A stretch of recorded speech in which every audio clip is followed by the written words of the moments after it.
광복절 기념 예배로 하나님 앞에 예배를 드리겠습니다. 사도행전 2장 37절로 47절 말씀입니다.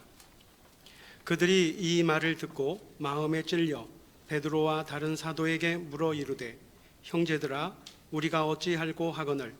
베드로가 이르되, 너희가 회개하여 각각 예수 그리스도의 이름으로 세례를 받고 죄 사함을 받으라. 그리하면 성령의 선물을 받으리니 이 약속은 너희와 너희 자녀와 모든 먼데 사람 곧 우리 하나님이 얼마든지 부르시는 자들에게 하신 것이라 하고, 또 여러 말로 확증하며 권하여 이르되, 너희가 이 패역한 세대에서 구원을 받으라 하니, 그 말을 받은 사람들은 세례를 받음에 이날에 신도의 수가 3,000이나 더하더라. 그들이 사도의 가르침을 받아 서로 교제하고 떡을 떼며 오로지 기도하기를 힘쓰니라. 사람마다 두려워하는데 사도들로 말미암아 기사와 표적이 많이 나타나니, 믿는 사람이 다 함께 있어 모든 물건을 서로 통용하고 또 재산과 소유를 팔아 각 사람의 필요를 따라 나눠주며 날마다 마음을 같이하여 성전에 모이기를 힘쓰고 집에서 떡을 떼며 기쁨과 순전한 마음으로 음식을 먹고 하나님을 찬미하며 또 온 백성에게 칭송을 받으니 주께서 구원받는 사람을 날마다 더하게 하시니라. 아멘. 우리가 이제 첫째 날 우리 상한 마음부터 치유받아야 한다고 그랬어요. 그래서 어느 곳에든 천국의 축복과 행복의 감격이 넘쳐날 수 있길 바랍니다. 그 다음으로 중요한 것이 우리 가정이라고 그랬어요. 가정이 종같이 변해야 진정으로 행복한 삶을 살죠. 교회 와서 아무리 은혜롭게 신앙생활해도 가정이 불행하면 평생을 고통에서 헤어나오지 못하는 거예요. 그래서 우리 가정이 치유되고 회복돼야 한다고 말씀드렸어요. 오늘 세 번째로 이제는 교회에 대해서 말씀합니다. 오늘이 강복절입니다만 참 일제시대 때 우리 교회는 이 민족의 희망이 있고 또 비전이었어요. 그래서 3.1운동 당시만 하더라도 1700만 인구 가운데 우리 기독교회는요 20여만 명밖에 안 됐어요. 전 국민의 1.5%밖에 안 됐어요. 그런데 3.1운동을 하다가 수감되고 구속돼서 투옥된 우리 기독교인들이 전체 투옥자들의 22.4%를 차지할 정도로 막강한 영향력을 미쳤어요. 또 독립선언문에 서명한 민족대표 33인 가운데 16분이 절반에 가까운 수가 우리 기독교 목사님, 전도사님, 장로님들이었어요. 그러니까 얼마나 우리 기독교가 세상에 빛과 소금의 사명을 감당했느냐는 거예요. 그런데 오늘날 교회는 지탄의 제상이 되고 있어요. 그래서 참 예수 믿으라고 말하면 너나 잘 믿어라 그런 소리를 듣는 시대가 되어버렸어요. 얼마나 부끄러운지 모릅니다. 저는 이제 우리 교회가 치유되기 위해서 어떻게 해야 될 것인가. 제가 지금부터 46년 전에 20살 젊은 나이에 죽을 병에 걸려서 죽어가고 있을 때 성령께서 기적적으로 저를 살려주시고 이 주의 종의 길로 이끌어 주셨는데요. 지난 46년 동안 신학을 공부하고 목회하면서 늘 마음에 꿈꾸는 교회가 있어요. 그것이 바로 오늘 봉독해 주신 예루살렘 초대교회였어요. 그래서 이 말씀의 마지막 때 우리가 초대교회로 돌아가는 길만이 마지막 때 우리 교회가 살 수 있는 길이고 세상에 희망이 될 수 있는 길인 줄 믿으시기 바랍니다. 그러면 초대교회는 어떤 교회인가? 먼저 본문 37절 말씀 다 같이 읽겠습니다. 그들이 이 말을 듣고 마음에 찔려 베드로와 다른 사도들에게 물어 이르되, 형제들아, 우리가 어찌할꼬 하거늘. 아멘. 초대교회 성도들은 하나님 말씀부터 잘 받아들였어요.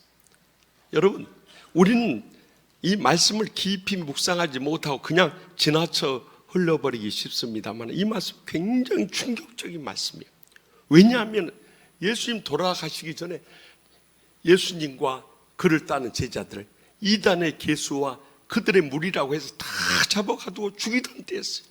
그런데 예수님께서 사흘 만에 다시 살아나시고 부활의 증거를 보여버리니까요. 이제 예루살렘 사람들이 완전히 돌변해버린 거예요. 그 불황무시간 뱃사람들인 이 베드로 사도를 비롯한 사도들이 말씀을 증거할 때 여러분 그 말씀을 받으면서 형제들아 우리가 어찌할고 통해 자보겠다는 것은요 놀라운 변화가 아닐 수 없어요.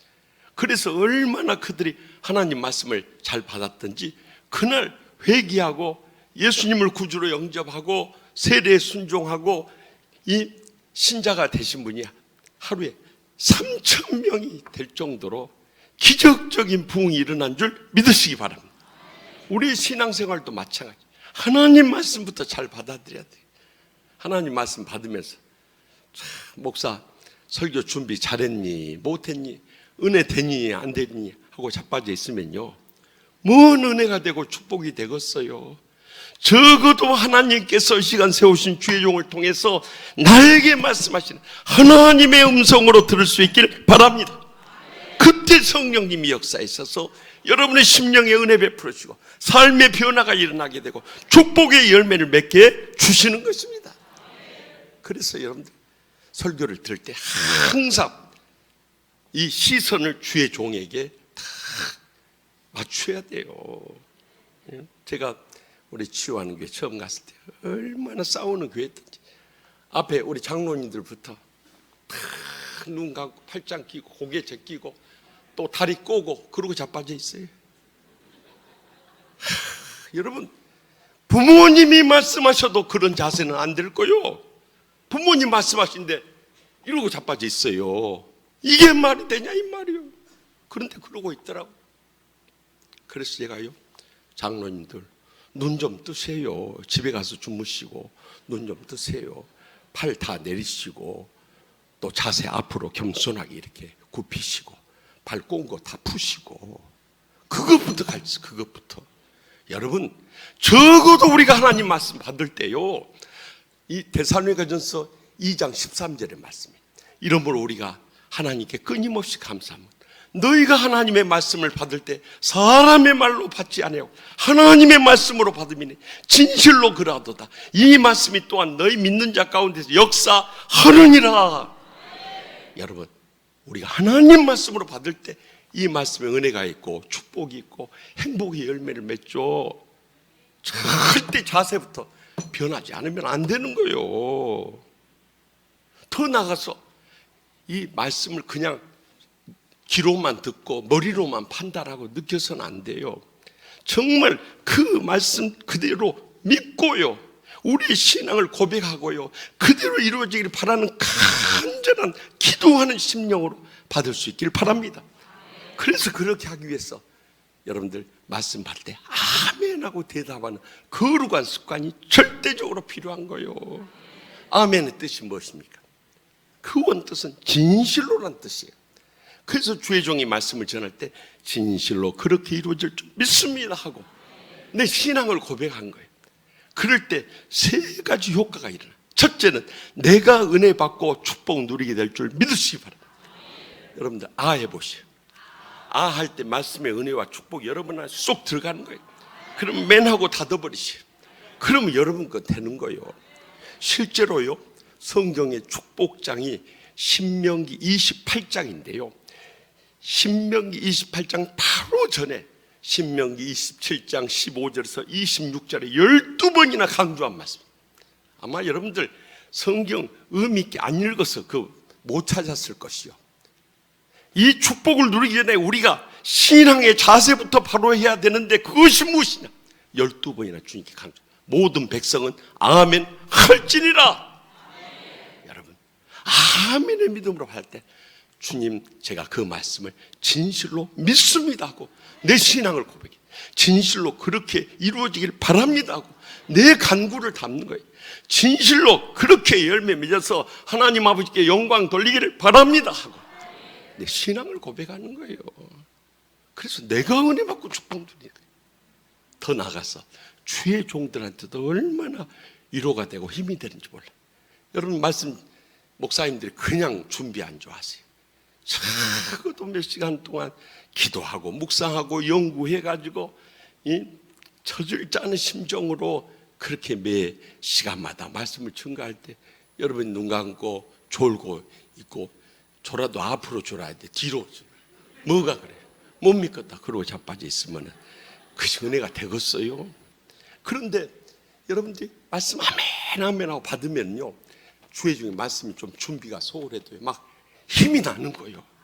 그래가지고 내가 여러분들 목사님들 대신해서 내가 그대로 고백합니다. 하늘로부터 있는 은혜 없는 은혜 다 쏟아 부어주고 싶고요, 있는 축복 없는 축복 다 쏟아 부어주고 싶고, 있는 행복 없는 행복 다 쏟아 부어주고 싶은 거예요. 주의 종의 심정이에요. 그러니까 여러분들 힘을 내서 우리에게 복된 말씀을 전해 주십시오 하는 기도하는 마음으로라도 아멘하고 받아들여요. 그런데 우리가 아멘해야 할 결정적인 세 번째 이유가 있어요. 그것은 고린도후서 2장 14절 우리 한번 찾아보세요. 이 말씀 너무나 중요한 말씀이 뒤로 가가지고, 여러분들 많은 때요 우리는 이 순복음 교인들이나 아멘 한 줄 알아요. 그런데 전 세계 다녀보세요. 복음적인 교인들은 다 아멘을 잘해요. 그래서 고린도 후서 1장 20절입니다. 1장 20절. 우리가 아멘 해야 할, 장로 교인들도 거룩만 하지 말고 아멘 해야 할 이유를 여기서 밝혀요. 고린도후서 1장 20절 다 같이 읽습니다. 하나님의 약속은 얼마든지 그리스도 안에서 예가 되네. 그런즉 그로 말미암아 우리가 아멘하여 하나님께 영광을 돌리게 되느니라. 아멘. 여러분, 우리가 아멘하면 하나님이 그것을 기뻐 받는다고. 주의 종을 통해 말씀 전하는데 아멘하고 받으면 하나님이 기뻐 받아.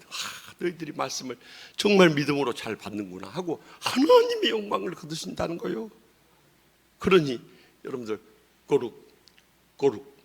거룩하고 아멘 안 하고 있으면 되겠어요. 정말 하나님이 기뻐 받으시도록 우리는 아멘으로 화답할 수 있기를 바랍니다. 그러면 틀림없이 이 말씀이 여러분의 심령 속에 살아 역사해줘 30배, 60배, 100배의 풍성한 복의 결실을 이루게 될 줄 확실히 믿습니다. 초대교회 성도들은 이렇게 말씀만 잘 받은 것이 아니라요, 오늘 본문 42절 43절 말씀 다 같이 한 목소리 있습니다. 그들이 사도의 가르침을 받아 서로 교제하고 떡을 떼며 오로지 기도하기를 힘쓰니라. 사람마다 두려워하는데 사도들로 말미암아 기사 표적이 많이 나타나니. 아멘. 하여튼 말씀 받고 그대로 이루어지기 원하면 아멘하고 바로 응답하는 거룩한 습관을 가져야 돼요. 제가 지금까지 46년 목회하면서 저는 교회 학교 교육전사부터 시작했어요. 나는 애들부터 그렇게 훈련을 시켰어요. 그랬더니 초등학교 5, 6학년 애들이요 가면서 뭐라냐면, 전도사님 오늘 말씀에 은혜 많이 받았습니다. 그러고 가요. 그러고 애들도 은혜 받아요. 삶의 변화가 일어나요. 열매를 맺어요. 그리고 말씀이 살아 역사하면 그런 거예요. 그래서 부흥이 일어나더라고요. 근데 절대 입 딱 다물고 있어 보세요. 절대 역사 안 일어나고 변화 안 일어나고 열매 못 맺어요. 제가 46년 목회하고 얻은 결론이에요. 그래서 이 부안 와서 내가 이렇게 부유하고 평안하게 사시라고 이 말씀 전하는 거예요. 그런데 초대교회 성도는 말씀만 잘 받는 거예요. 오로지 기도에 힘썼어요. 그 두 가지 기적이 나타났어요. 무엇과 무엇이 나타났어요? 기사와 표적이 나타났어요. 이것은 다른 기적이에요. 앞에 나오는 기사라는 것은 헬라어로 테라타라고 해가지고 자연계에 나타나는 기적을 말하는 거예요. 창세 이래로 하나님의 종들과 성도들이 간절히 기도해서 이 자연계에 얼마나 많은 기적이 일어났는가는 성경을 통해서 확인할 수 있는 사실이에요. 그런데 그 다음에 나오는 표적이라는 것은 헬라어 원어성이 뭐예요? 세메이아라고 다 복수용으로 기록되어 있어요. 이것은 인간계에 나타나는 기적을 말하는 거예요. 우리를 영적으로 깨우쳐주기 위한 교훈을 담고 있는 기적을 표적이라 하는 거예요. 구약 성경에서는 이를 때로 이적이라고 번역하고 있어요. 중요한 것은 우리가 주님 앞에 간절히 기도에 힘쓸 때 이 말씀의 마지막 때도 자연계의 기사도 나타나고 인간계의 표적도 불일듯 일어나게 될 줄 믿으시기 바랍니다. 그래서 우리는 인간의 힘으로 이루지 못한 것들 하나님이 기적적 응답해서 영광 거두시도록 우리는 간절히 기도하지 않을 수 없는 거예요. 제가요 이제 교수 시절에는 저기 나주시 다시면 죽산리에 있는 죽산교회, 여기도 죽산교회 있죠. 예, 죽산교회 3년 교수생활 하면서 거기서 담임 목회를 했어요. 제가 농촌교회 목회를 해보니까요, 한 해 동안 열심히 농사 짓고 땀을 쏟아도요, 수확철에 한번 태풍 불고 지나가 버리면요, 그의 농사 다 망쳐버려요. 저희도 한번 그때 여기 서해안 쪽으로 태풍이 불어가지고 벼가요 3분의 1이 다 물에 잠겨버렸어요. 그런데 또 태풍이 불어온다고 하나요? 이제 이번 태풍 불어버리면요 완전히 벼들은 이제 다 물에 잠겨서 한 해 동안 농사 지은 거 다 헛탕치는 거예요. 그러니 어떻게 하면 좋아요? 내일 새벽에 태풍이 올라온다는데 금요일 날 저는 야간 강의가 있어가지고요, 거기에 상주하는 정전사님 전화를 했어요. 전사님, 내일 태풍 또 불어닥친다는데 내일 태풍 불어버리면 우리 교인들 한 해 동안 농사진 거 다 망쳐버려. 그러니 우리가 무방비상때 당할 수가 있어. 그러니까 오늘 저녁에 비상 연락만 연락해서 우리 전 교인들이라 해봐야 할아버지 할머니들 30-40명이요 전부 성전에 비상 소집을 하시오. 그래가지고 전도사님이 철야기도 인도하시오. 나는 광주서 기도하고 있을 테니까. 그래가지고는 모아가지고 우리 정전사님이 이 찬송부터 뜨겁게 불을 붙이고 말씀 전하고 그 다음에 통성으로 기도에 들어갔어요. 우리 전도사님이 여기 엎드려서 제단 앞에서 기도하는데 우리 교회 임종무 집사님이라 안수 집사님 한 70이 다 된 그 집사님 맨 앞에 엎드렸어요. 그렇게 기도하더랍니다. 하나님 아버지, 지난번에 태풍 불어가지고 한 3분의 1 정도가 이 물에 잠겨버렸는데 이제 내일 또 태풍 분다는데 어떻게 하면 좋겠어? 에? 지금 내일 태풍 한 번만 닥쳐버리면 우리 1년 동안 농사진 거 다 망해버려. 그런데 오늘 밤에 우리 죽산교회 교인들이 밤문을 세워서 기도한다는 거 우리 죽산 마을 사람들이 다 알아라.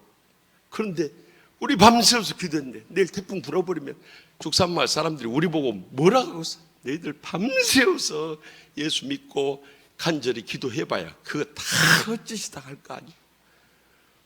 하나님의 뜻이어서 태풍 분다면 우리가 어떻게 막겠어? 그렇지만은 저 죽산 마을에 죽어가는 영혼들을 위해서 하나님 아버지 이 태풍 막아주셔야 되라. 그렇게 기도하더라. 우리 전도사님이 앞에 엎드려서 기도하는데 그 기도가 얼마나 진솔한 기도예요. 하나님이 뜻이어서 태풍 불어닥치면 우리가 어떻게 막냐 이거예요. 그러나 우리가 밤새서 기도한다는 죽산 마을 사람들 다 아는데 그러면 우리가 어떻게 그들한테 전도하고 그들 예수 믿게 하고 그들의 영혼을 어떻게 구원할 수 있냐는 거예요. 그래서 그들을 생각해서라도 태풍 막아주셔야 되라오. 그러고 기도하더라고 하나님. 우리 정전사의 마음에 뜨거운 감동이 오는 거예요. 그래서 우리 정전사님도 그렇게 기도했다. 하나님 아버지 임집사 말이 맞아라오. 그랬더니 여기서 태풍 막아줘야 되라고 하면 또 우리 정전사님은 임집사 말이 맞아라오. 임집사 기도대로 해줘야 되라고. 그러고 기도했다 하나요. 그런데 기적은요 그 다음날 벌어진 거예요. 그 북상하던 이 필리핀 쪽에서 북상하던 태풍이요 제주도 가까이 와가지고요 갑자기 경로를 이탈해가지고 중국 쪽으로 가버렸다 하나요. 아멘도 안 한 거 보세요. 예? 그해 태풍이 도라지온가 뭔 온가 근데 하여튼 돌아가 버렸어요. 그래 가지고 정말 기적의 역사를 체험한 적 있어요. 여러분 우리만 기도했겠어요? 부안에서도 얼마나 기도했겠어?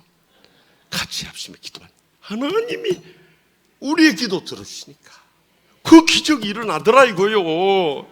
그렇기 때문에 우리가 기도할 때요 꼭 기억해야 할 것이 있어요. 야고보서 4장 2절에서 3절에 우리가 기도해도 응답받지 못하는 이유가 뭐예요? 너희가 다투고 싸우는도다 너희가 얻지 못하면 구하지 아니하기 때문이요 구하여도 받지 못하면 너희 정욕에 쓰려고 잘못 구하기 때문이라. 가장 먼저는 기도한 생각으로 맨날 감정 가지고 미워하고 다투고 싸우고 이러고 자빠져 있으니 여러분들 그런 교인들 기도를 누가 들어주겠냐. 그리고 두 번째는 마음이 낙심돼 가지고 기도할 힘을 잃어버려요. 근심 걱정은 그렇게 많이 하면서도 기도는 안 해버려요. 그러니 뭔 기적이 일어나겠어요. 세 번째는 기도는 하긴 하는데 맨날 자기 잘 되게 해달라고, 남편 잘 되게 해달라고, 자식들 잘 되게 해달라고, 손주들 잘 되게 해달라고 그 기도만 안 해요. 그렇게 해서 어떻게 하겠다는 거예요. 하나님 아버지, 우리 집안이 복을 받아서 주의 복음의 통로로 쓰임받게 하여 주시옵소서. 물질로 헌신하게 하여 주시옵소서. 주님 앞에 충성을 다해 봉사하게 하여 주시옵소서. 땅끝까지 주의 복음 전파하게 하여 주시옵소서. 그래서 주님의 영광만 드러내는 복된 여생 살게 하여 주시옵소서. 그렇게 기도해. 그렇게. 그러면 하나님이 얼마나 기뻐받아. 그래, 네가 그런 목적으로 기도한다면 금방이라도 들어줘야 되지. 그리고 기적적으로 응답해 주실 거 아니에요. 그래서 여러분들 항상 하나님의 영광을 위해서 농사 지으면서도 또 무슨 일을 하든지 간에 기도하면서 할 수 있길 바랍니다. 두 번째 이 기사는요, 이 표적이라고 하는 것은 하나님 우리를 깨우쳐주기 위해서 상징적인 교훈을 담고 있는 기적이에요. 사실 저도 도시에서 목회하다 보니까 되게 이제 교회 행사했을 때 일기가 좋아야 돼요. 그래서 기도를 많이 해요. 그런데 어느 해인가 수요일까지 새벽기도 인도하고 화요일까지 부흥회 인도하고 수요일 새벽에 새벽기도에 이제 인도하고 목양실에 이렇게 왔는데요. 금요일에 있을 전교인 체육대 준비원장 장로님 찾아왔어요. 목사님 큰일 났습니다. 이번 금요일에 서울이 하루 종일 비가 온다는데 어떻게 하면 좋겠습니까? 그러고 찾아왔어요. 나보고 어쩌란 말이요. 그래서 목사가 정 할 말 없을 때 하는 말이 있어요. 그게 뭔지 아세요? 어떻게 그렇게 잘하세요? 그래서 제가 그랬어요. 장로님 기도하십시다. 어떻게 하면 좋겠습니까? 그리고 같이 기도하고 해야지. 목요일 새벽에 가세요. 새벽기도 인도하면 제가 그랬어요. 여러분 내일 우리 종교인 체육대회 해야 되는데 내일 하루 종일 비가 온다는데 어떻게 하면 좋겠습니까? 다른 길이 없지 않습니까? 주님 앞에 매어달려서 내일 비 막아주도록 간절히 주여 삼창하고 부르짖며 기도하겠습니다. 주여 주여 주여 하고 기도하고 그 다음날 금요일날 새벽이 나오는데요. 일기에 보대로 비가 보슬보슬 와버려요. 앞이 캄캄해버린 거예요. 그래서 이제 통성기도 들어간 시간이 됐는데 저도 모르게 이렇게 말해버렸어요. 여러분 우리 체육대 준비 다 해놨는데 오늘 계속 하루 종일 비 와버리면 우리 어디 가서 체육대 하겠습니까? 수천 명 양떼들이 어디 가냐 이 말이요. 그러니까 다른 길이 없습니다. 올비 체육대 전에 오고 남은비 체육대 끝난 다음에 오도록 이 시간 주여 세 번의 주어 통성으로 뜨겁게 부르짖읍시다. 주여 주여 주여 하고 부르짖는데요. 제 마음속에 뜨끔한 생각이 들어요. 김 목사, 무슨 비가 올비 체육대 전에 오고 남은비 체육대 끝난 다음에 오는 비가 있다냐? 주님이 그러시는 것 같아요. 그래서 제가 주님 어떻게 하겠습니까? 1년 만에 한 번씩 하는 이 체육대 이번에 하루 종일 비 와버리면 수천 명의 양떼들이 어디로 가란 말이요. 준비 다 해놨는데. 그래서 그렇게 말했는데 그러면은 다시 기도 멈추라 하고 그러면 그 기도 달리하라고 그럴까요? 이왕 선포해버렸으니까 주님 그렇게 해주셔야 됩니다. 그렇지 않으면 주님 망신 저 망신 피차 망신입니다. 알아서 하십시오. 그래. 막 강자 기도가 나오는 거예요. 그렇게 한 시간여 기도하고 이제 그 다음에 비가 그쳤는가 계속 온가 그게 궁금한 거예요. 그래서 기도 끝나고 나오면서 문을 이렇게 살면서 열어봤더니 세상에 이런 기적이 어딨냐 이 말이에요. 비가요 뚝 그쳐. 저는 기도해놓고도 놀래버렸어요. 그래가지고 얼마나 기뻤던지요. 제가 밖으로 뛰쳐나가지고 하늘을 쳐다보고 하나님 아버지 감사합니다. 하나님 아버지 감사합니다. 하나님 아버지 감사. 3번 졸았어요. 왜냐하면 성삼이 하나님이시니까. 그리고 집에 가서 체육복 갈아입고 운동장으로 갔어요. 제가 체육대 해보니까요, 체육대학이 제일 좋은 날씨는 햇볕 쨍쨍 쬐는 날씨가 아니에요. 그러면 여러분들 피부 다 타고 땀 뻘뻘 흘리고 얼마나 지쳐버린지 몰라요. 그런데 비가 한번 뿌려놓으니까 산천초모 푸르죠. 운동장 먼지 안 나게 다 물 뿌려놨죠. 그런데 하루 종일 구름이 해를 쫙 가리고 있으니까 얼마나 시원하게 체육대 한지 몰라요.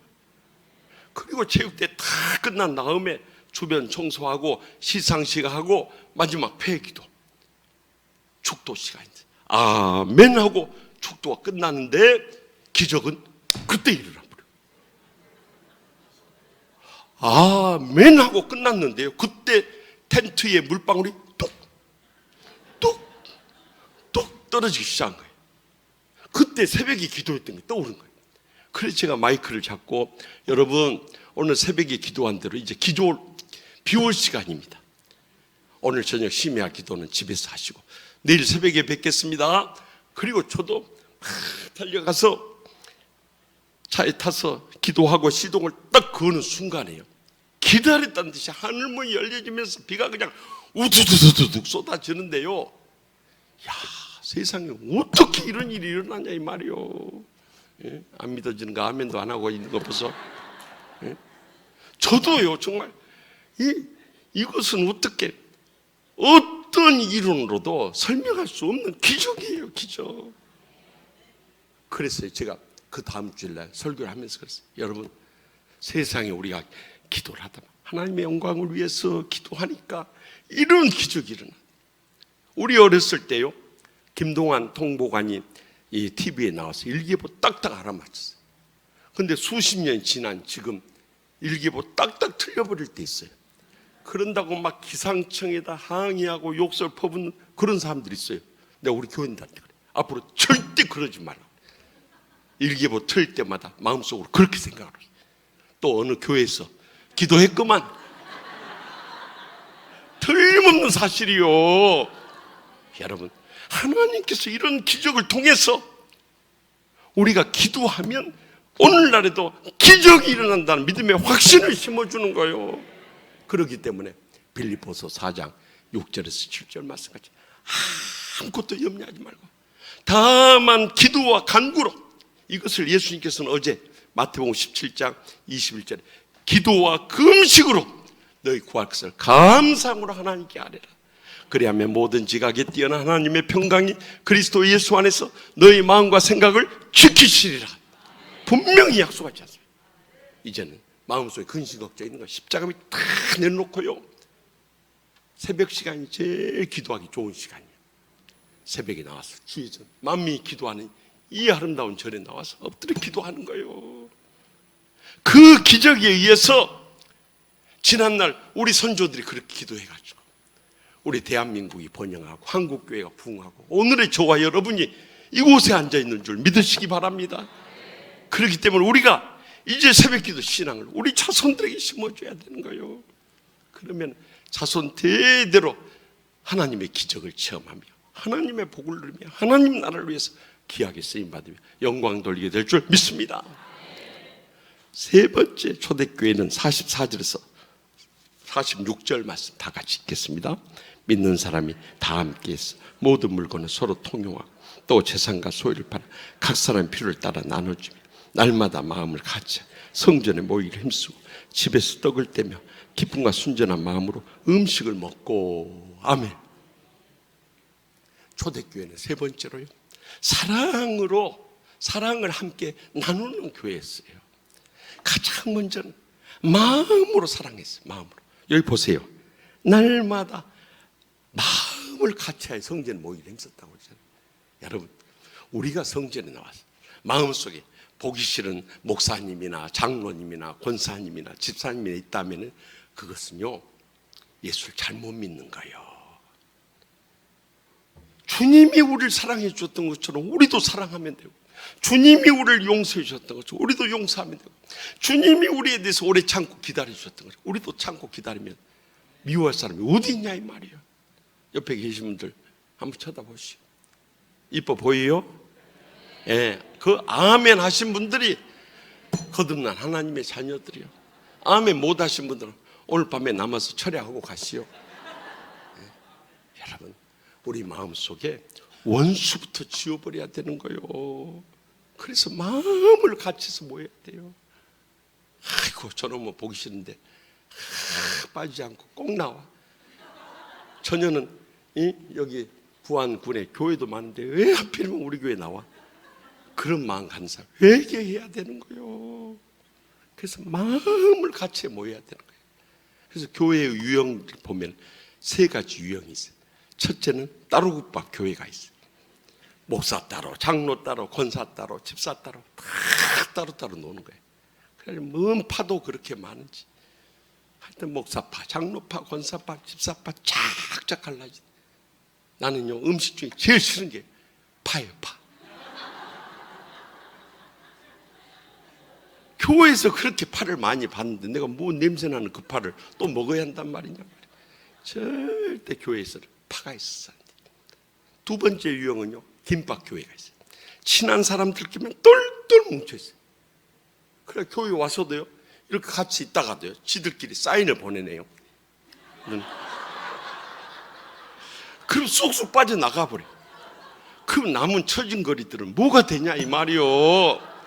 여러분 입장을 바꿔놓고 생각해 보세요. 친한 사람들은 주중에 밤새워서 함께 돌아다니도 아무 말도 안 해요. 교회에 오면은요 처음 오신 분들, 상처받은 분들, 소외된 분들, 외로운 분들, 힘들게 살아가는 분들, 정말 육신적으로 병들고 불행과 고통 속에 헤어나지 못한 분들, 그분들을 찾아가야 되는 거예요. 부지 중에 주님을 만날 수도 있고 천사를 대접할 수도 있는 거예요. 그렇기 때문에 목사님 혼자 다 못 돌봐요. 여러분들이 그저 교회 와서 좀 외로워 보이고 힘들어 보이면 다가가서 어떻게 한 주간 잘 지냈어요? 어려운 일 없으세요? 뭐 기도해 드릴 일 없으세요? 이렇게 말 한마디 따뜻하게 얼마나 위로가 된 줄 아세요? 저희 교회도 한참 처음 가서 싸울 내가 우리 교회 이야기는 창피해서 못했어만 우리 교회는 싸움도 잘할 뿐만 아니라 고소의 달인들이 있어. 내가 그 교회 가서 10년 동안 고소를 59건을 겪었어. 59건. 별로 놀라는 표정도 아니시죠. 고소를 안 당해봐서 그래. 안 당해봐서. 매주 경찰, 검찰, 법원, 노예재판국, 총회재판국 10년을 끌렸다. 10년. 그래도 끝까지 용서하고 인내했더니 이제 금년 9월 19일 날 우리 한국교회 장자교단 총회장까지 된다고 하나요? 이런 복이 어딨냐 이 말이요. 그래서요 정말 교인들 이렇게 만나도 불쌍히 여기시고 사랑으로 용서하고 그렇게 대해야 돼요. 그러면 여러분들이 복 받는 거요. 더 나가서 세 번째는 비빔밥 교회가 있어요.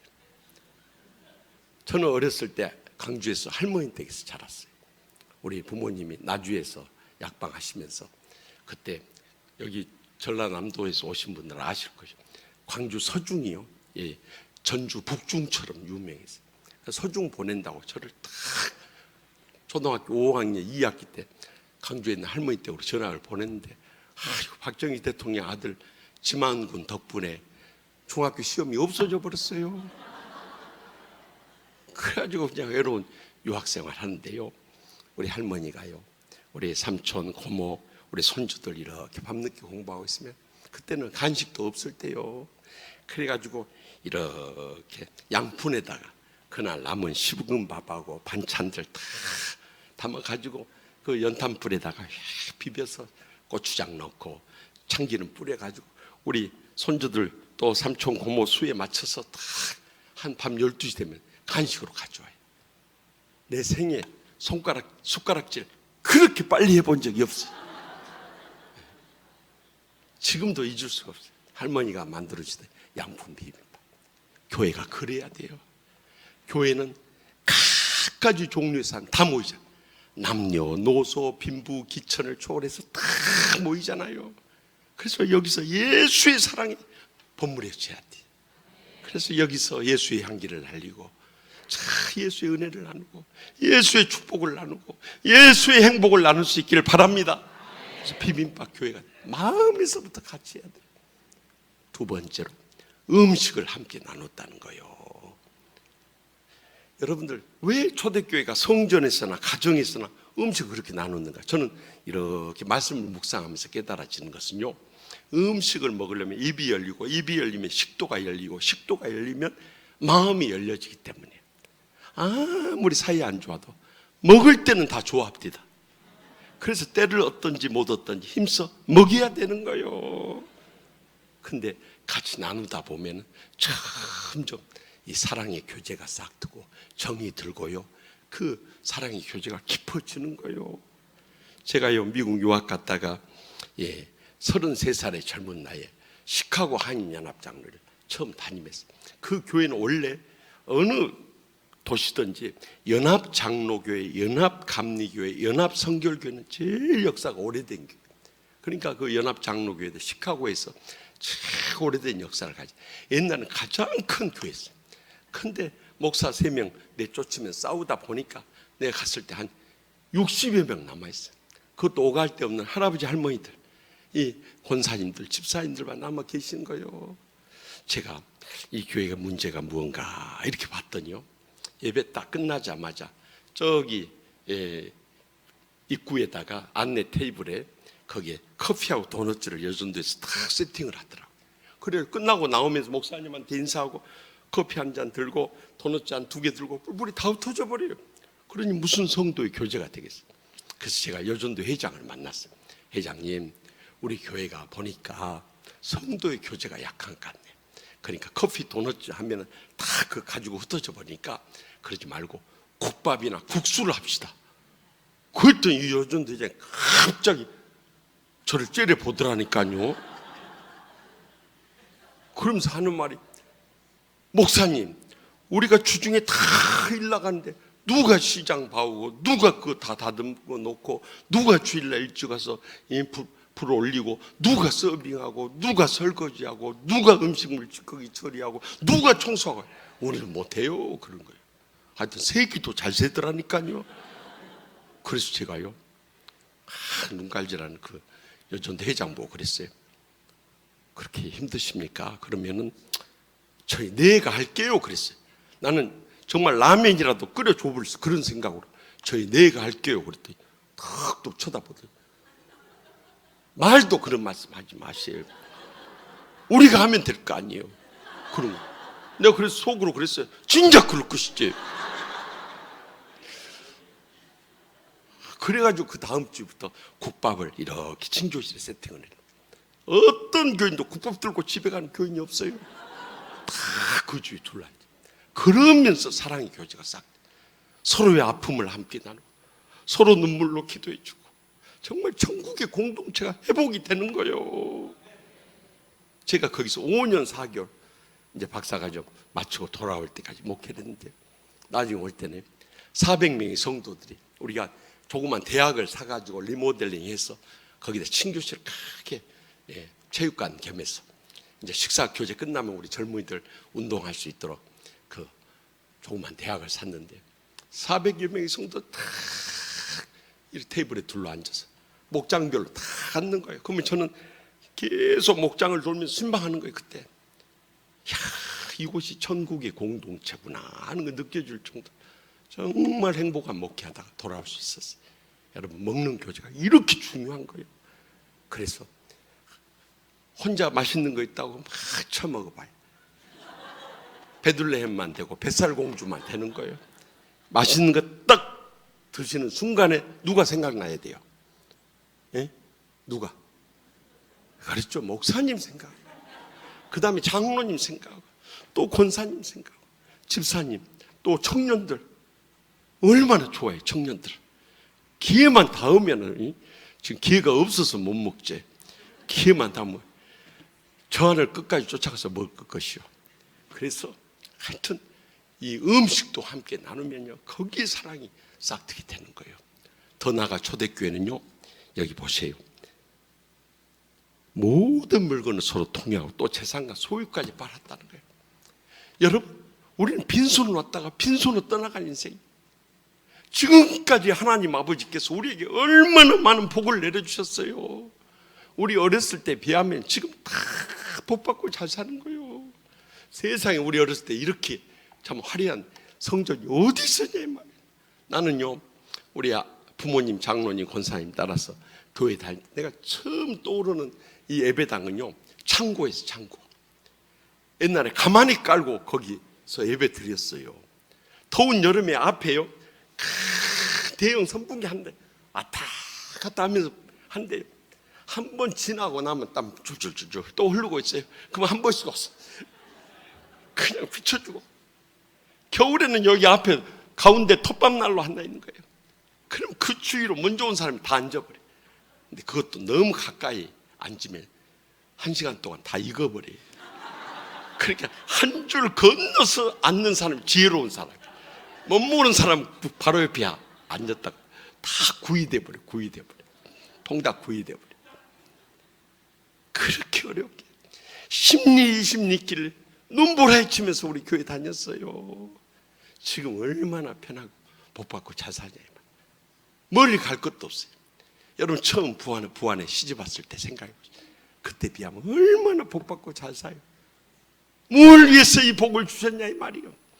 우리는 유교의 가문의식이 강해가지고요, 전부 자식들한테 다 물려주고 가네. 그러니까요, 이 미국에 가서 보니까 미국은 돌아가시기 전에 다 유서를 써가지고 변호사 공증을 해가지고 한 3분의 1은 이 하나님 교회에 바쳐 선교하는 데 쓰고 3분의 1은 이 사회에 어두운 고통당하는 이웃을 쓰고 3분의 1만 자식들에게 물려줘도 할렐루야 아멘이요. 근데 우리는요, 어떤 교인도 돌아가시면서 이거 주님이 써달라고 하는 교인이 없어요. 한국에 와서 보니까. 여러분, 하나님이 여러분들 그렇게 자식들한테 다 물려주라고 복을 주신 줄 아세요? 그러면은 여러분들 저기 죽은 다음에 마태복음 25장 26절과 30절에 나오는 그 한 달란트 맡은 자에게 한 그 심판을 틀림없이 받을 것이죠. 이 악하고 게으른 종아, 내가 심지 않은 데서 거두고 흩어지 않은 데서 모으는 줄 아느냐. 이 무익한 종을 어두운 데 내쫓아서 슬피 울며 이를 갈리라고 쫓아버려요. 그런데 그 물질을 하나님의 복음 선교를 위해서, 고통당하는 이웃들을 위해서 다 나누고 베풀고 이제 죽은 다음에 하나님 심판대 가면은 하나님이 이렇게 말씀하실 거예요.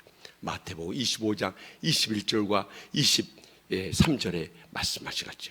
잘하였도다 착하고 충성된 종아, 내가 적은 일에 충성하였으면 많은 것을 내게 맡기니 내 주인의 즐거움에 참여할지어다. 칭찬과 영광과 존귀를 누리게 될 줄 믿으시기 바랍니다. 그래서 한국은 자식들 다 물려주니까 유산 많이 물려준 집안일수록 자식들 사이 다 갈라놓고 떠나는 거야. 유산이 없는 집안은 싸울 일이 없어. 우리 부모님은요 다 바치고, 내가 내일 저녁에 간증하겠지만 다 바치고 나누고 베풀고 그러고 가버렸어요. 우리 자식들은 유산 안 줘가지고. 오남매 자식들이 얼마나 사이가 좋은지 몰라요. 싸울 일이 없으니까요. 그래서 내가 그랬어요. 우리는 오남매인데요, 내간에 하면 10명 아니에요. 그래서 부모님 이 추도일까지 하면 1년에 12번 매달 모여요. 매달 모여서 같이 예배 드리고 또 식탁 교제 나누고 생일 축하해주고 그런데요, 우리 형제들 모이면 다 목사, 장로, 권사 아니요? 우리 만날 때마다 그 이야기. 우리가 왜 이렇게 참 의좋게 사냐면, 첫째는 하나님의 은혜고, 두 번째는 부모님이 유산을 안 물려줬기 때문에 우리가 이렇게 사이 좋은 거요. 여러분, 우리나라에서요 재벌들 집안 봐보세요. 유산 많이 물려준 집안일수록 사이가요 아주 원수도 그런 원수가 없어요. 다 고소하고 싸우고 제사도 따로 드리고. 내가 그 예를 들어드릴까요? 삼성, 현대, SK, 롯데, 한진, 금호, 효성, 대림, 오늘 밤 하루 종일 세고 있어요. 다 망할 놈의 집안들이요. 그것이 복 받은 게 아니에요, 여러분들. 그렇기 때문에 여러분들 죽기 전에 꼭 여기서 써가지고, 네, 노는 하나님 앞에 바치고 밭은 저기 어두운 사람들에 나눠주고, 또 이 현금은 자식들 은행에 통장에 몇 천만 원 있으니까 이것은 자식들 나눠서 제 장례 치도록 해라. 그래도 감사해. 그래도 감사해. 아멘. 그렇게 해야 돼. 그러면 여러분들 죽은 다음에 천국 갔을 때 틀림없이 하나님께서 하늘상과 면류관 씌워주면서 잘했다고 칭찬하실 거예요. 영원히 천국에서 행복을 누리며 살아가게 될 줄 믿으시기 바랍니다. 그 사랑의 나눔이 있을 때는 영원한 복을 누리는 거예요. 마지막으로 초대교회는 본문 47절 말씀 다 같이 읽겠습니다. 하나님을 찬미하며 또 온 백성이 칭송을 받으니 주께서 구원받는 사람을 날마다 더하게 하시니라. 아멘. 초대교회는 삶으로 전도하며 부흥하는 교회였어요. 이 말세의 마지막 때 부흥이 얼마나 어려운지 몰라요. 지금 한국 교회가요, 평균적으로 코로나19 이전보다 20-30%가 출석 인원이 줄어버렸어요. 우리 자손들 다음 세대는요, 절반 이상이 교회 다 떠나가 버렸어요. 우리 통합층만 하더라도 작년 한 해도 5만 3천 명이 인원이 줄어버렸어요. 그래가지고 금년 통계 보니까 한 265만 명밖에 안 돼요. 그렇게 줄어가고 있어요. 그러나 여기서 우리가 낙심할 이유가 없는 거예요. 전도하면 부흥하게 될 줄 믿으시기 바랍니다. 전도 안 하는 교회는 절대 부흥 안 해요. 계속 돌아가시니까, 이사가고 또 병들고 못 나오시니까 줄어들 수밖에. 그러나 전도하는 교회는 계속 채워져 가며 부흥하게 되는 거예요. 그래서 전도를 해야 되는데, 문제는 말로 전도하던 시대는 지나버린 거예요. 왜냐하면 예수 안 믿는 사람은 우리를 너무 잘 알아버려요. 예수쟁이들 말쟁이다 이 말이에요. 말만 잘한다 이거. 삶이 못 받쳐준다는 거예요. 그래서 예수쟁이들 얼마나 입이 가볍던지 물에 빠지면 몸만 뜬다고요. 하여튼 알기도 잘 알아요. 근데 요즘에는 그 말도 바뀌었어요. 예수쟁이들 물에 빠지면 입만 동동 뜨는 것이 아니라 요즘에는 엉덩이가 뜬다 이거예요. 왜 그러냐니까 그 사이도 못 참고 물고기 떼더라고 떠들으라고 엉덩이만 뜨는 거예요. 근데 그 말도 바뀌었어요. 예수쟁이들 물에 빠지면요, 물고기 떼들이 물 밖으로 다 뛰쳐나와 버린다는 거예요. 왜 그러냐니까 시끄러워서 못 살겠다는 거예요. 차라리 죽는 게 속 편하다는 거예요. 얼마나 예수쟁이들 말만 앞서면 그러겠어요. 근데 거기에 또 말이 하나 덧붙여져요. 예수쟁이들 말쟁이일 뿐만 아니라 싸움쟁이란 말이에요. 교회마다 싸우니까. 그래야 서울 지하철에 실제로 있었던 일이에요. 지하철 안에서 젊은이들이 치고받고 싸우니까 연세 지긋한 어르신 화를 버럭 내면서, 야 이놈들아, 여기가 어딘 줄 알고 너희놈들 싸워. 너희놈들 싸우려면은 교회 가서나 싸워. 얼마나 교회가 싸웠으면은, 이 싸우려면 교회 가서나 싸우라. 우리 교회 한참 싸울 때 나 그 이야기 듣고 할 말이 없었어요. 교회 다 치유되고 회복되고 천국같이 변한 다음에 내가 우리 교인들한테 가르쳤어요. 어디 지나가다가 누가 그런 소리 하면 그대로 지나치 말고 꼭 이렇게 대답하십시오. 무슨 말씀을 그렇게 하십니까? 요즘에 우리 교회 안 싸웁니다. 싸우려면 국회 나가서 싸우시오. 국회는 주님 오실 때까지 싸우겠습니다. 여러분, 교회는 절대 싸우는 것이 아니에요. 세상에서 싸웠다 할지라도 교회에 나와서 예수님의 사랑으로 용서하고 다 화해하고 정말 하나 되면 그 행복을 누리는 것이 교회인 줄 믿으시기 바랍니다. 그래서 이제는 삶으로 전도해야 되는 거예요. 그래서 영국의 유명한 설교왕이었던 찰스 헤돈 스폴전 목사님을 말씀하시기를, 신자는 성경을 읽지만 불신자는 신자의 삶을 읽는다고 그랬어요. 여러분들이 예배 마치고 교회를 떠나는 그 순간부터 여러분들은 그리스도의 편지요, 교회의 홍보 대사들로 출발해 나가는 거예요. 그러니까 집에 가면서부터나 집에 가서나 직장에서나 동네에서나 어느 곳에 있든지 세상 사람들이 우리를 다 지켜보고 있다는 것을 기억하면서 살아가야 되는 거예요. 무엇보다도 우리의 가정에서부터 믿는 자의 본이 돼야 돼요. 저는요, 20살 때 주의 종으로 소명받고 나서 성경을 읽기 시작한데, 제가 사도행전 16장 31절에 딱 걸려버렸어요. 거기에 뭐라고 쓰였냐면 이르되 주 예수를 믿으라 그리하면 너와 내 집이 구원을 받으리라 하고 약속하세요. 그때 당시 저희 집에는 예수 안 믿는 사람이 두 사람이 있어요. 할아버지하고 장손인 저희 형이 예수를 안 믿었어요. 그러니 예수는 내가 믿는데 나와 내 집이 구원을 받는다고 약속하신대요. 아직도 우리 할아버지하고 우리 형 예수 안 믿으니 어떻게 하면 좋냐 이 말이에요. 그래서 제가 그 말씀을 받는 순간 주님 앞에 엎드려 기도했어요. 하나님 아버지, 제가 목사 될 때까지 우리 할아버지하고 우리 형 구원하지 않으면 저 절대 이 말씀 못 전합니다. 저도 못 행하면서 어떻게 교인들한테 이 말씀 전하겠습니까? 그러니까 저 목사 되기 전까지 우리 할아버지 우리 형 꼭 구원해 주시옵소서. 그날부터 날마다 새벽마다 기도한 거예요. 이제 방학이 돼가지고 이제 강주로 내려왔어요. 할아버지 댁 찾아뵙고 큰 절을 올린다. 할아버지 왜 교회 안 나가세요? 그랬더니 예수 안 믿는 사람 꼭 핑계거리가 있어요. 나 교회 가면 그놈의 돈 이야기하는 거 듣기 싫어서 안 나간다. 여러분 교회에서 복 받으라는 소리는 그렇게 많이 하죠. 돈 내라는 소리는 헌금 작정할 때는 할 것이요. 그런데 그 이유를 대더라고요. 그래서 내가 그랬어요. 할아버지 그러면 제가 서울에 올라가서 아르바이트 해가지고 헌금 매달 보내드릴 테니 그걸로 헌금 내고 교회 나가세요. 그러고 올라왔어요. 그래가지고 그 전에 우리 다니던 교회 목사님 사모님이 그 따님이 이화에 여고 다니는데 그 영어를 좀 가르쳐주면 좋겠다고 그래서 그러면 혼자 가르치 그러니까 친구들 모아달라고 4명을 모아줬어요. 그래가지고 정통 종합 영어를 가르쳤더니 이제 한 달 가르치니까 5,000원씩 걷었던 모양이에요. 2만 원을 주더라고요. 그래서 2만 원을 그걸 가지고 지금처럼 온라인이 없으니까 우체국 가서 소액칸으로 바꿔서 편지 한 통 쓰고 전도지 한 나야지 등기부 펴놓아서 매달 할아버지 앞으로 이걸로 헌금 내고 교회 나가시라고 보내드렸어요. 방학이 돼서 내려왔어요. 할아버지 교회 나가세요. 안 나간다. 그 헌금 매달 보내준 거 받으셨어요? 그건 받았지. 그럼 그 헌금 어디다 쓰셨어요? 담배 사 피웠다. 아니 할아버지 그걸로 헌금하고 교회 나가시라니까 그걸로 담배 사 피우면 어떻게 돼요? 계속 보내드릴 테니까 꼭 교회 나가서 헌금하시고 신앙생활 하세요. 그러고 올라왔어요. 근데 여전히 교회 안 나가시죠. 그렇게 1년이요 금방 지나버려요.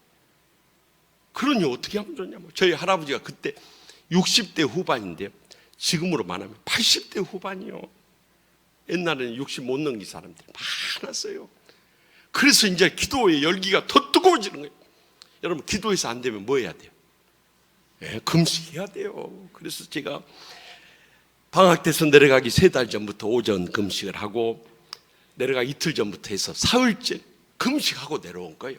그래서 강주에 도착해서 할아버지 댁 찾아뵙고 큰 절 올리고 할아버지 저기 여기는 큰 방은 사람들이 왔다 갔다 하니까 작은 방으로 가십시다. 작은 방 아랫목에 앉혀드리고 제가 할아버지 앞에 무릎 꿇고 두 손을 딱 잡고 할아버지 하는데요. 여러분들 금식 안 할 때와 금식할 때는 마음의 감동이 틀려버려요. 할아버지 하는데 눈앞에 환상이 보이는 환상이. 우리 할아버지 지옥 불모서 막 이렇게 허우적거리는 환상이 보이는 거예요.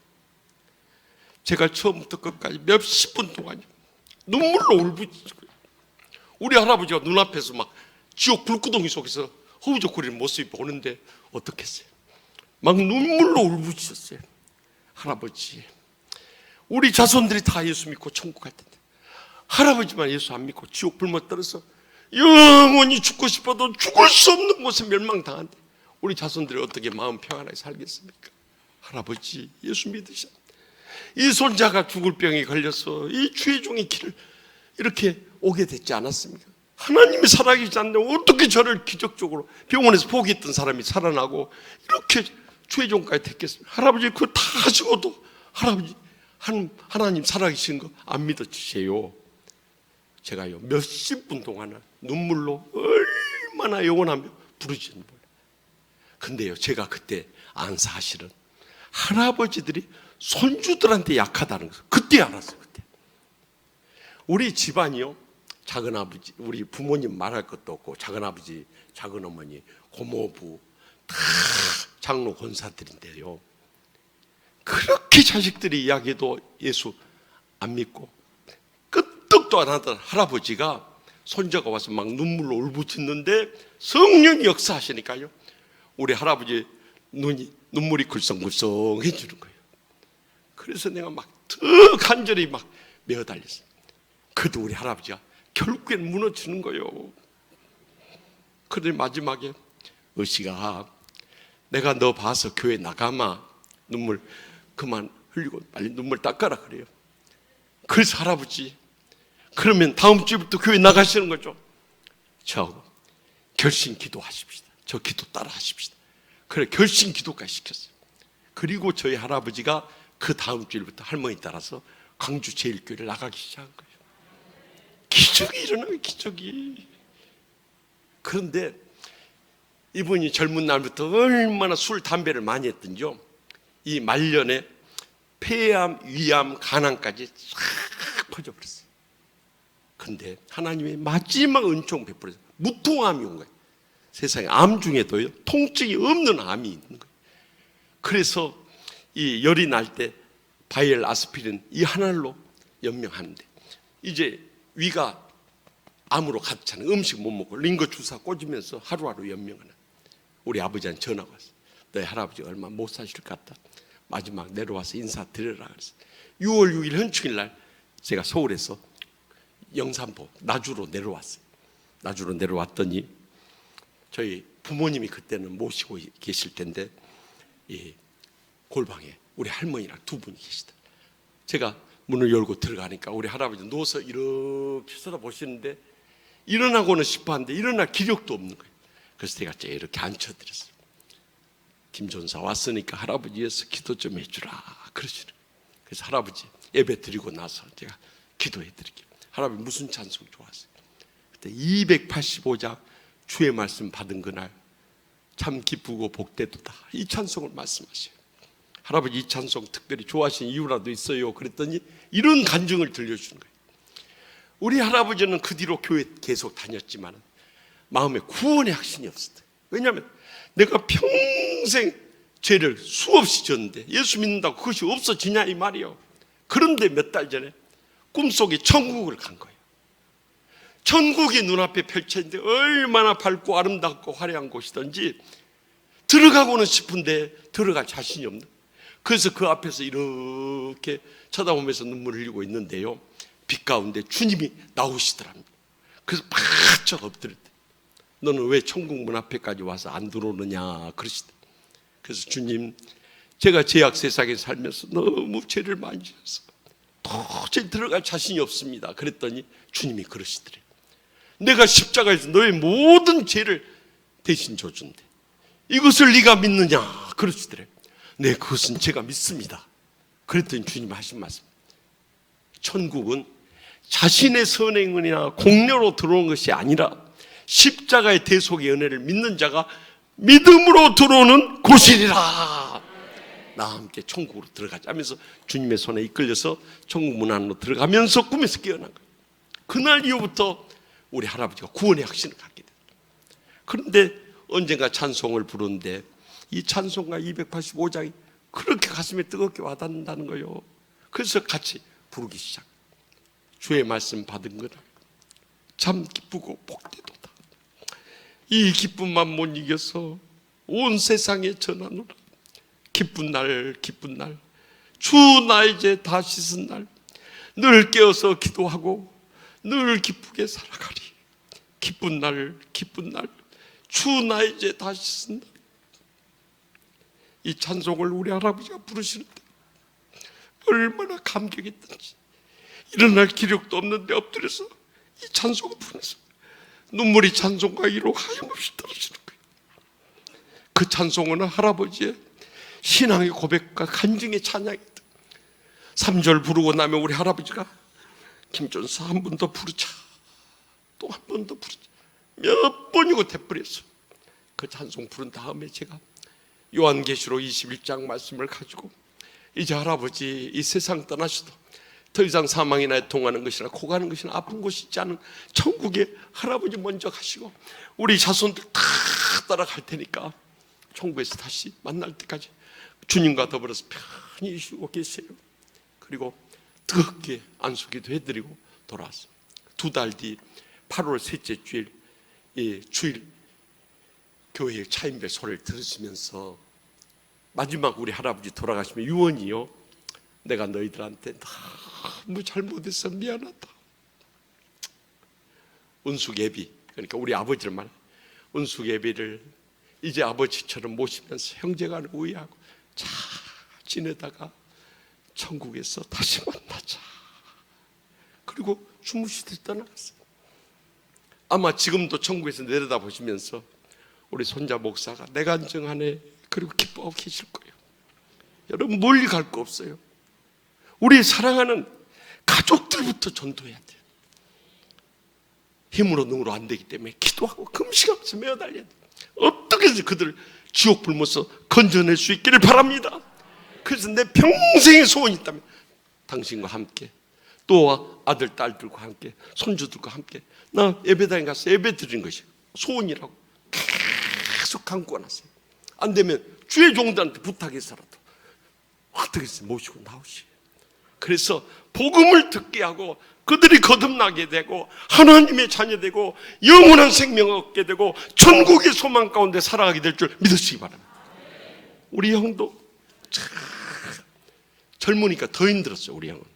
근데 하나님께서 이 약대 다니고 있다가 유구발 위기에 빠져가지고 결국 어쩔 수 없이 군대 가가지고 일사단 의무대 근무하고 있을 때 한국 목사로 안 되니까 미국 침례교 목사들이 한국에 선교대에 왔다가 일사단 전진교에서 일일 붕의하는데 마태복음 11장 28절 수고하고 무거운 짐진 자다 다 내게로 오라 내가 너희를 쉬게 하리라, 이 말씀으로 구원에 초청하는데 우리 형이 실패와 좌절과 불행과 고통 속에서 헤어나오지 못하다가 그 부르심을 받고 손을 들었더니 앞에 나오라고, 이번 손 드신 분들 다 나오라, 거기서 엎드려서 회개하고 예수님 영접했어요. 그래서 군대 제대하고 이제 약사되고 또 결혼하고 또 서리 집사되고 안수 집사되고 장로 되는 날 그 교회 목사님이 전화가 왔어요. 와서 축사 좀 해달라고. 그래서 제가 가면서 하나님 아버지 뭐라고 축사해야 될까요? 계속 기도하고 왔어요. 가서 제가 성령이 감동해서 그렇게 축사를 했어요. 우리 아버지가 2 아들을 놓고 첫째 아들은 아버지의 뒤를 이어서 약사되고 장로 되기를 원했고, 둘째 아들은 덤으로 주시는 아들이니까 마태복음 6장 33절에 근거해서 그런즉 너희는 먼저 그의 나라와 그의 의를 구하라 그리하면 이 모든 것을 더하시리라 해서, 큰 아들은 영화로울 영 시물식에서 영식이라고 짓고 둘째 아들은 오를 의 시물식에서 의식이라고 짓는데, 저는 먼저 은혜를 체험하고 목사가 됐죠. 우리 형은 지난 50년 동안을 방황을 했습니다. 그런데 우리 부모님의 기도가 50년 만에 응답받는 날입니다. 오늘이 그 부모님의 간절한 기도대로 우리 형이 오늘 장로 장립을 하게 됐어요. 이보다 더 복된 날이 어디 있겠습니까? 오늘 축하 받아야 할 분은 오늘 장립하시는 장로님들, 권사님들, 안수집사님들도 축하 받아야겠지만 저희 집안으로 볼 때는 가장 축하해야 받아야 할 분은 우리 부모님이십니다. 그때 맨 뒤에 앉아 계시는 우리 아버지 어머니 두 눈에서 눈물이 주룩주룩 흘러내릴 거예요. 50년 만에 응답한 50년 만에 그렇게 지약세상 방황하던 아들이 돌아오더라. 그렇기 때문에 절대 낙심하면 안 돼요.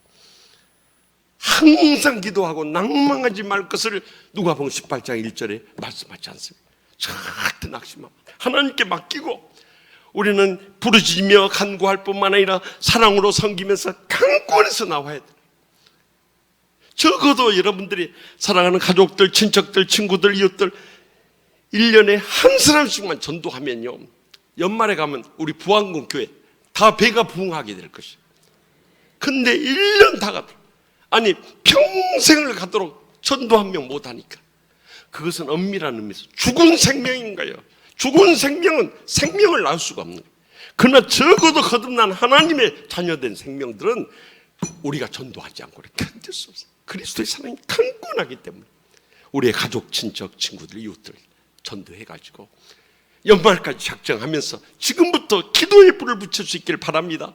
그럼 연말까지 각 교회들마다 뜨겁게 부응하면서 마지막 때 사명 감당, 하나님 아버지께 큰 영광 돌리는 복된 교회들 다 회복하게 될 줄 확실히 믿습니다.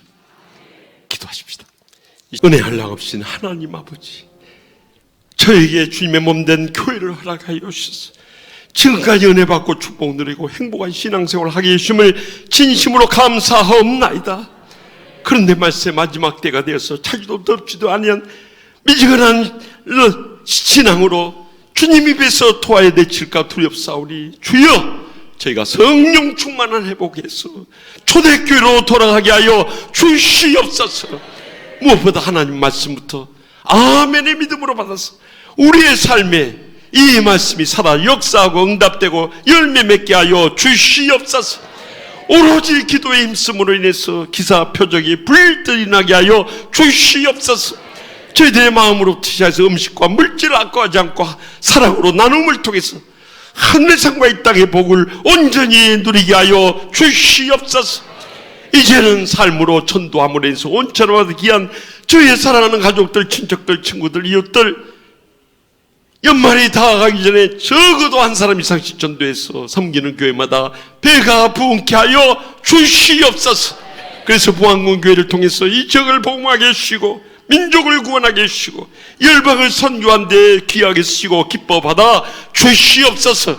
세우신 주의 종들을 중심으로 해서 온 장로님, 권사님, 집사님, 청년들, 성년, 어린 심령들의 일까지 한마음 한뜻이 돼서 마지막 때 맡겨준 사명 충성을 다하며 하나님의 영광 크게 드리는 복된 교회 모두 다 되게 하여 주신 줄 믿사옵고 예수님의 이름으로 간절히 축복하며 기도합나이다.